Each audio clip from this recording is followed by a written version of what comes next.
The leopard had bowed before Adeze. The queen's assassins had fled, and the entire village had witnessed something that should have been impossible. But Adeze still knew nothing about the mysterious force surrounding her. That night, King Ezeobi made a decision that could change the kingdom forever. He would take his daughter to the sacred shrine. There, High Priest Nwadike would finally reveal the truth that had been hidden from her since the night she was born. But what Adeze was about to discover was far more terrifying than being a princess. She was born because of a prophecy, and that prophecy had already begun to come true. Before sunrise, Adeze, King Ezeobi, Mama Ugo, and High Priest Nwadike began their journey. They traveled beyond the village, across red earth paths and through a thick tropical forest where sunlight barely touched the ground. The deeper they went, the quieter the world became. Birds stopped singing, even the wind seemed to disappear. At last, they reached a massive stone entrance hidden behind ancient trees. Carved into the stone was the image of a crowned leopard. Adeze immediately felt the pendant around her neck grow warm. The shrine was waiting for her. High Priest Nwadike stepped toward the ancient stone door. He placed his sacred staff against the ground. For a moment, nothing happened. Then Adeze's pendant began to shine. A golden light traveled from the pendant into the carvings on the shrine wall. One by one, the ancient symbols illuminated. The enormous stone door slowly opened. Inside was a chamber filled with carved masks, ancient royal artifacts, clay vessels, animal skins, sacred staffs, and hundreds of tiny oil lamps. Adeze stepped inside, and immediately felt as though she had been there before. Deep inside the shrine, the high priest opened an ancient wooden chest. Inside were royal records preserved for generations. One scroll was different from the others. It was wrapped in white cloth and sealed with the symbol of the leopard clan. The priest carefully opened it. The ancient writing described a child who would be born during a night of great danger. A child carrying the leopard mark. A child destined to unite the divided clans of the kingdom.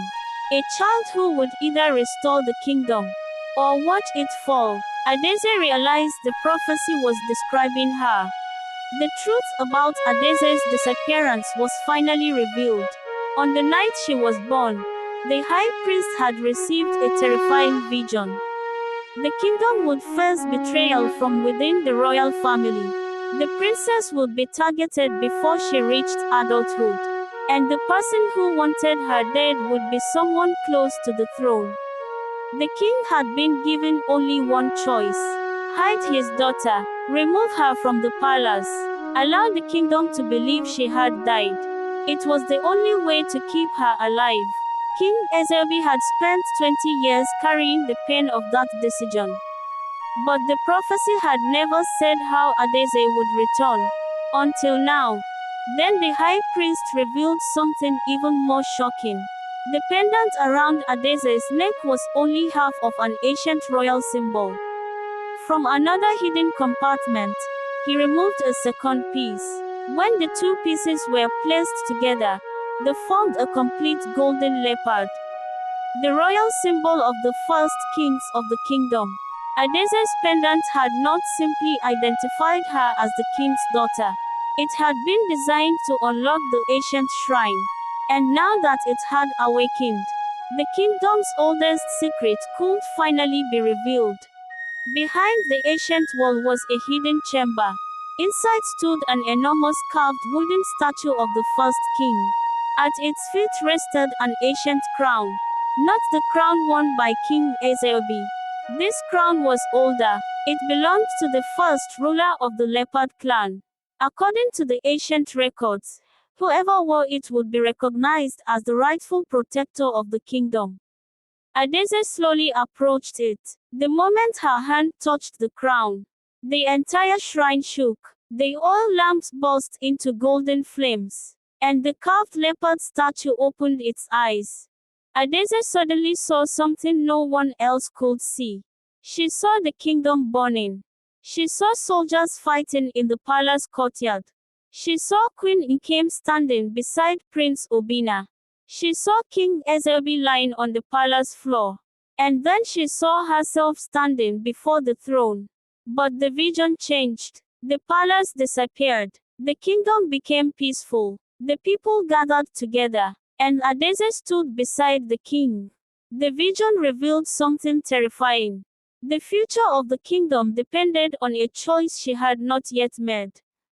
But before the vision ended, Adeze saw one final image. A person inside the palace opening the gates to an invading army. The face was hidden. The identity remained unclear, but the message was unmistakable. The kingdom was about to be attacked from within. The enemy was already inside the royal palace. And the queen's deadly plan was only the beginning. High Priest Nwadike knew that sending Adeze back to the palace now could place her directly into the hands of the traitor. But keeping her hidden would no longer protect her. The kingdom was changing, and Adeze was the only person who could stop what was coming. The high priest returned the ancient scroll to its chest. But before sealing it away, he revealed the final part of the prophecy. The princess would eventually have to return to the palace, not as a frightened village girl, not as someone seeking revenge, but as the rightful heir. However, before she could claim her destiny, she would have to survive 3 trials. The first would test her courage, the second would test her heart, and the third would force her to choose between the throne and the people she loved. Adeze understood that her journey had only just begun. But none of them realized they were not alone. Outside the shrine, a dark figure stood among the trees. The mysterious spy had followed them. He had held everything. He now knew the truth about the prophecy. He knew the princess was alive. And he knew the ancient crown existed. Slowly, the stranger turned toward the palace. The queen was about to receive the information that could change everything. Inside the shrine, Adeze looked toward the ancient crown one final time. The golden leopard pendant glowed against her chest. And somewhere deep within the forest, a leopard roared. Adeze finally discovered why she was hidden. She discovered the prophecy. She discovered the ancient crown. But she still doesn't know the identity of the traitor inside the palace. And now, the enemy knows everything.